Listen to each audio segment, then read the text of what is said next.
Qué gusto tenerte por acá. Oye, pues cuéntanos un poco. Vimos que ya esta semana tuvimos la separación de los cargos de varias de las corcholatas, entre ellos, bueno, pues de la doctora Claudia Sheinbaum, que el día de ayer tuvo un evento en el Monumento a la Revolución. ¿Cómo estuvo este gran evento? Ahí tenemos una fotografía de la doctora Claudia. Vimos que están calculando 80,000 personas que se congregaron ahí en el Monumento a la Revolución. ¿Cuál fue el mensaje principal, Renata? ¿Cómo interpretar pues este evento que tuvo la doctora? Bueno, a mí, en primer lugar, me impresionó el número de gente. Yo ni siquiera, no sé ustedes si habrán ido, seguro que sí, y yo no pude ni siquiera acercarme, digo, venía con mi hija, pero no me pude acercar ni siquiera más allá de Reforma, ¿no? Ni siquiera para entrar por las calles aledañas. Entonces eso creo que ni siquiera, no había mucho, no se podía escuchar muy de lejos, entonces se me hace que hasta los mismos cálculos que se tenían de cuánta gente iba a llegar se superaron. Y creo que fueron imágenes muy bonitas las que vimos en este último evento que tiene Claudia Sheinbaum como jefa de gobierno ayer, y que creo yo que además es muy distinto a otros discursos públicos que había dado a lo largo de su sexenio, en específico porque creo que logró en este discurso dar los avances de su gobierno, como siempre lo hace, de manera muy clara y lo más rápido posible, porque vaya que son muchos, pero en esta ocasión le dotó de un contenido político importantísimo en dos niveles que me gustaría mencionar. Por un lado, ese eje rector ideológico que guía su política pública y su gestión de gobierno, que es el humanismo mexicano o el obradorismo, como lo queramos llamar,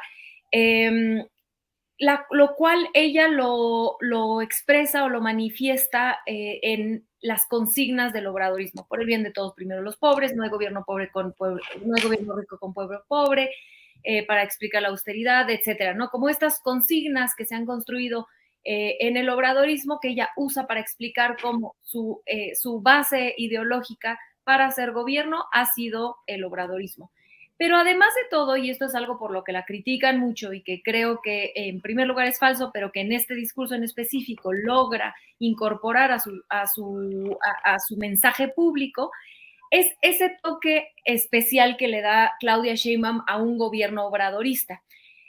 Pongo el ejemplo más claro, que es el tema creo que dos, ¿no? El tema de la educación, con Mi Beca para Empezar, que es este programa emblemático de su gobierno que a diferencia de los últimos dos sexenios aquí en la Ciudad de México, donde se había dado beca a los niños talento, entre comillas, a este 10% de mejores calificaciones, Claudia Sheinbaum lo hace universal y entonces todos los niños y niñas de la Ciudad de México tienen una beca.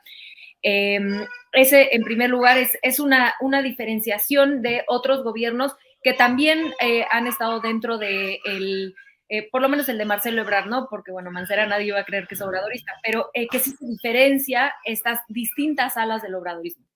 Y el segundo y más importante, yo, que no solamente creo que se separa de otras corcholatas, porque nada, a partir de ahora creo que nada se puede analizar fuera de este contexto de las corcholatas. En el tema de mujeres, creo que Claudia Sheinbaum no solamente se separa de otras olas otras corrientes dentro del obradorismo, sino incluso del mismo López Obrador, ¿no? Y creo que esto no se le reconoce nunca, porque mucha de la narrativa pública que de manera muy machista se ha hecho alrededor de Claudia Sheinbaum es que ella es un títere de AMLO, ¿no? Cosa que lo vimos en la pandemia que no es cierto. Hemos visto que, insisto, ella tiene una base ideológica muy sólida con el obradorismo, pero que al mismo tiempo tiene su toque especial en cómo hace gobierno.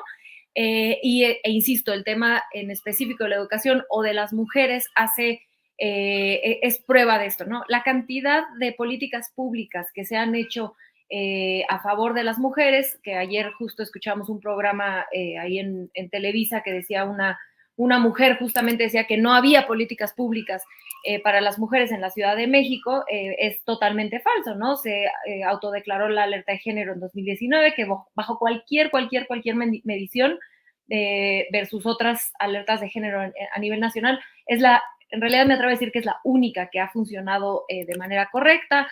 hay abogadas de las mujeres en cada ministerio público, senderos seguros, la creación de este teléfono asterisco 765 para emergencias de mujeres, y un larguísimo etcétera que no me atrevo a ocupar más tiempo, pero que lo pueden ver en la página web del gobierno. O sea, no es tan difícil como Maite Azuela decía que no existía o que no se comunicaba. Está todo ahí, y además se han hecho informes de este tema literalmente cada mes.